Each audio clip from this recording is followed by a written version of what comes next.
안녕하세요. 핫쌤입니다.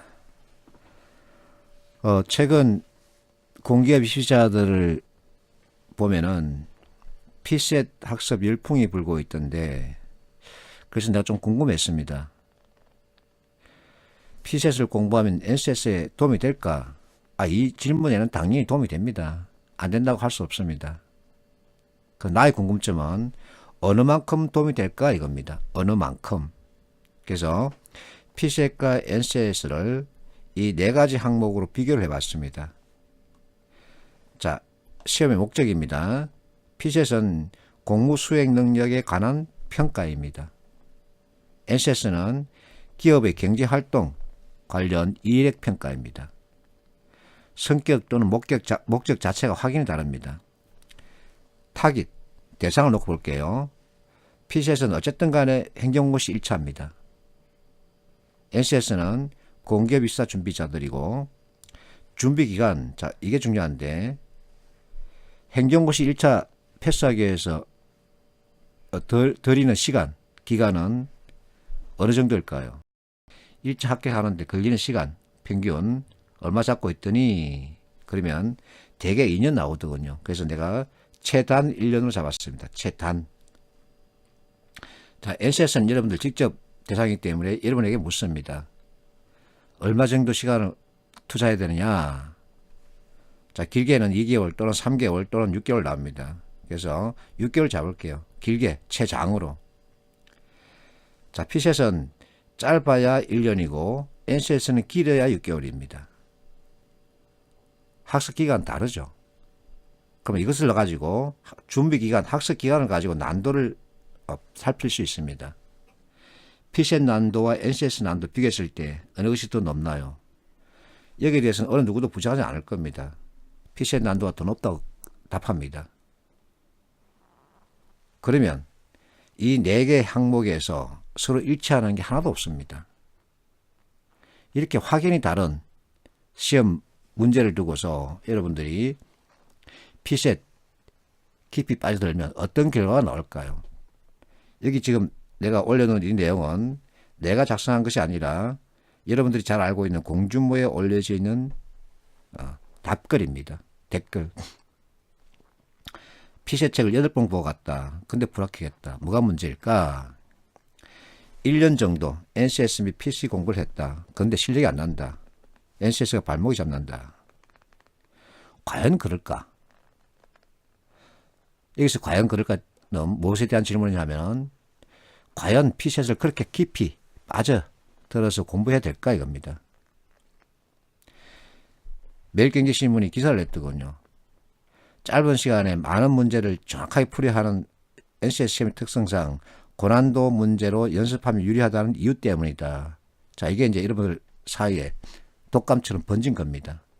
그런데 여러분들이 실제 시험장에 가서 만나는 시험 문제를 한번 되짚어 보십시오. 이 학생이 나는 맞다고 봐요. 피셋 문제만큼 그렇게 복잡하지 않고 또 피셋 문제를 그대로 뺏긴 또 변형한 책만큼 책에 구성된 문제만큼 그렇게 복잡하지 않았다. 나는 이게 맞다고 봅니다.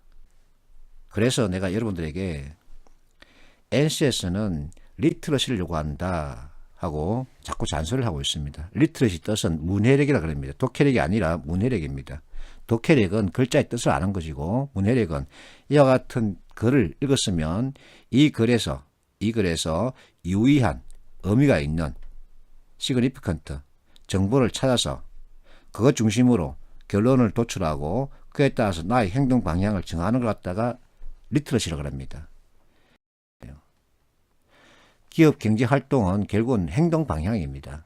무엇인가 결론을 정하고 그에 따라서 행동 방향을 정하는 겁니다. 그래서 이와 같은 문서를 받았거나 또는 내가 문서를 작성할 때 결국은 읽기 쓰기에 대한 얘기입니다. 리트러시의 읽기 쓰기를 말하는 겁니다. 이 6가지 경우수를 갖다가 여러분들이 짚을 수 있어요. 자, 첫 번째, 누군가가 작성한 문서 또는 자료를 받았을 때 또는 나 자신이 작성했을 때 유의한 정보, 시그니피컨트, 무엇인가 뜻이 있는 유의한 정보를 짚었냐 이겁니다. 제대로 짚었냐. 그에 따라서 결론과 행동 방향은 명확하냐? 그리고 상대방이 이해하기 쉬운 구조로 작성되었느냐? 간결한 작성을 자꾸 요구하는 얘기죠. 특정 사항에 대한 설명은 정확하게 진술되었느냐? 특정 사항에 대한 표현은 적절한가? A라고 기술을 해야 되는데, 표현해야 되는데 B라고 하면 어긋나죠. 이와 같은 것을 찾는 것을 말합니다. 수치 등의 계산은 정확한가? 수치 계산이 좀 잘못되면 안 되겠죠. 그래서 이와 같은 6가지를 짚는 게 바로 리트러시입니다. 여러분 자료에서 시험에서 선택지 진술을 생각해 보십시오. 이와 같은 내용으로 구성되어 있습니다. 선택지 진술이.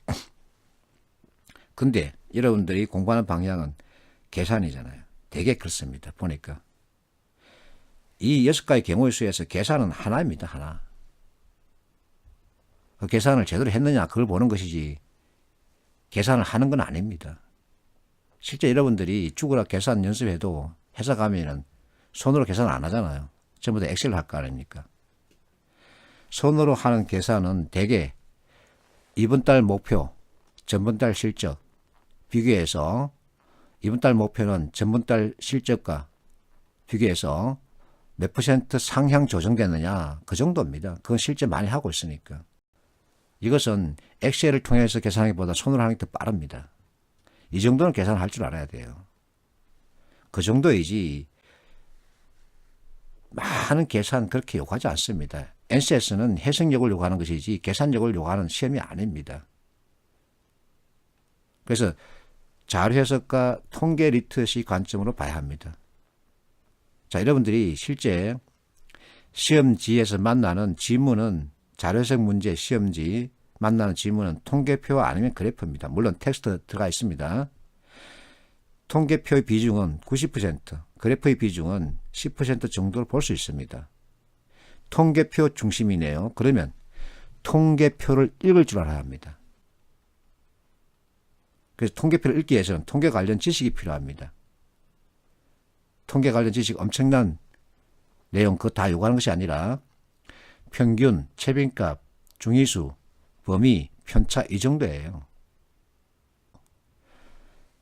여기에 대한 이해를 먼저 해야만이 통계표를 읽고서 내가 원하는 답 빨리 찾을 수 있는 건데 왜 그렇게 죽으라 전부 다 분모 분자 관련된 크기 실제 값을 계산하는 그 수백 가지를 외우고 있는지 난 사실 좀 이해가 안 돼요.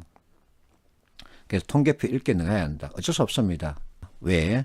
자료 해석 문제 지문의 90% 이상이 통계표입니다. 어쩔 수 없잖아요.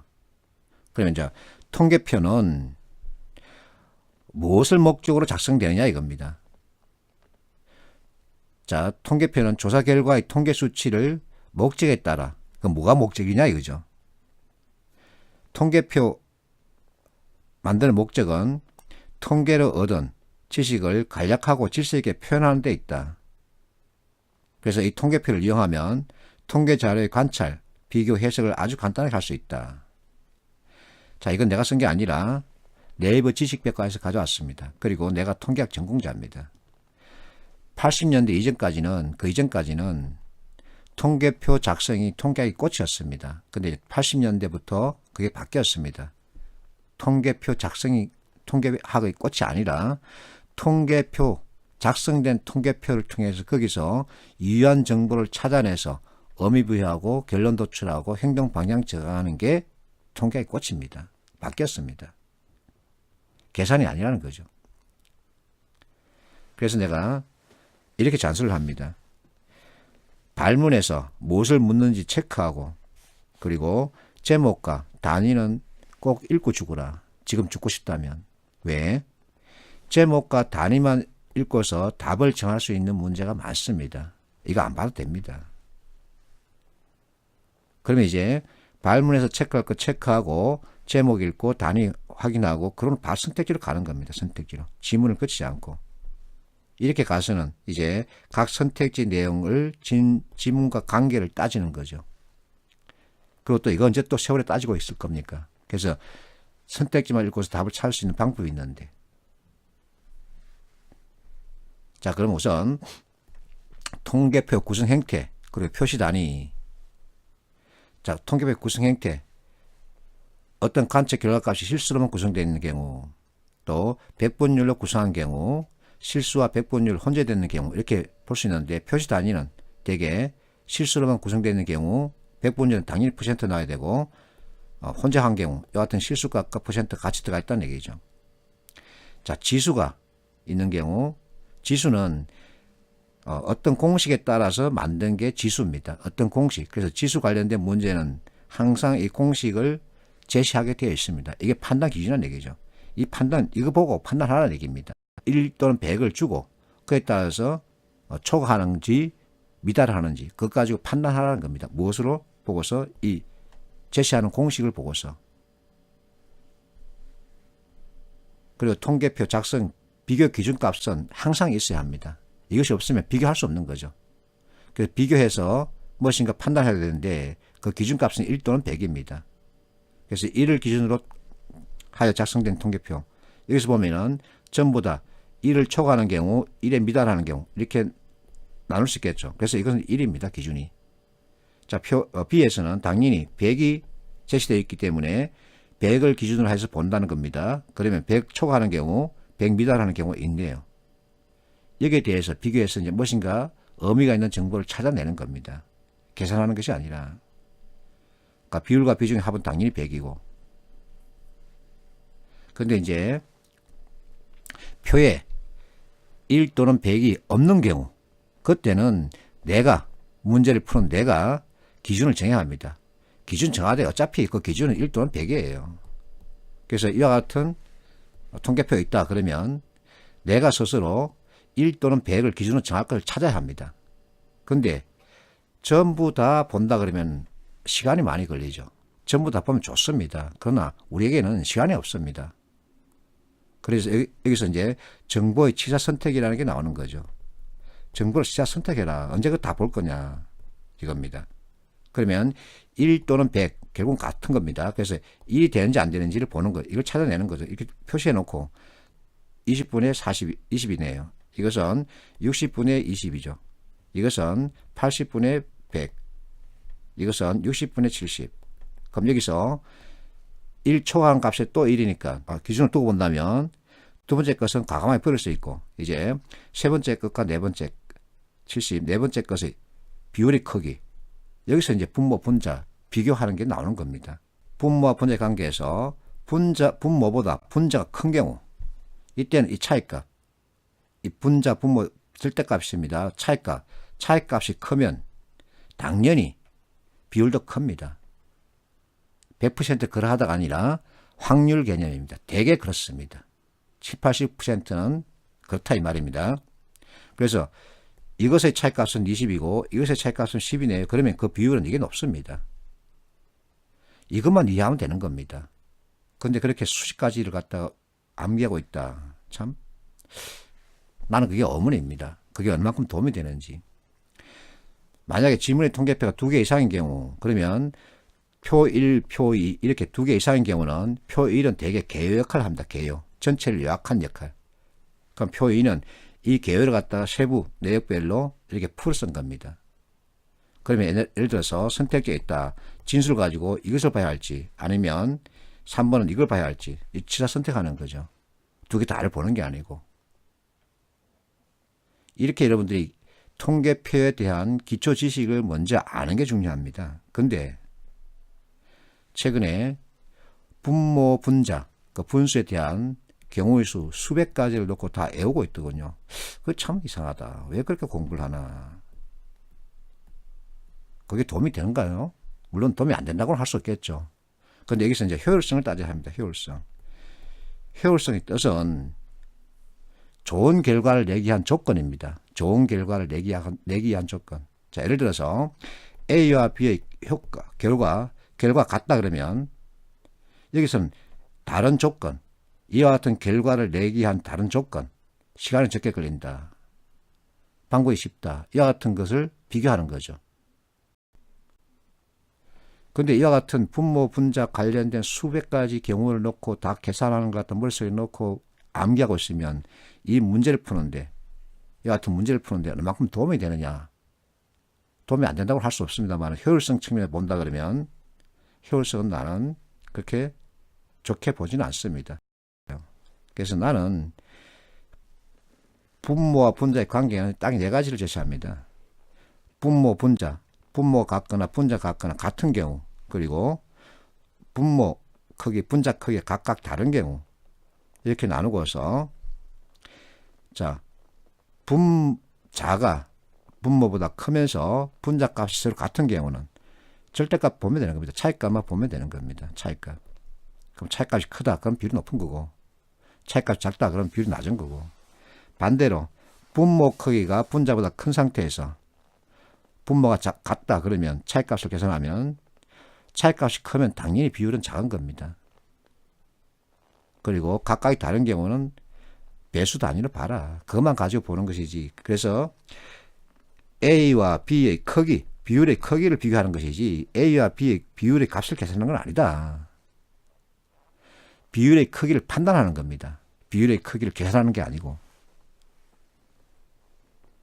이와 같은 관계만 익히면 이와 같은 결과를 낼 수 있습니다. 그런데 어느 세월에 이걸 다 암기하고 있습니까? 그래서 통계표에 있는 방법과 분모 분자의 관계만 네 가지 경우의 수를 가지고 보면은 눈으로, 즉 계산하지 않고 눈으로 문제를 풀 수 있습니다. 계산하지 않고 눈으로 풀면서도 정답률은 높습니다. 그 방법을 익혀야 합니다.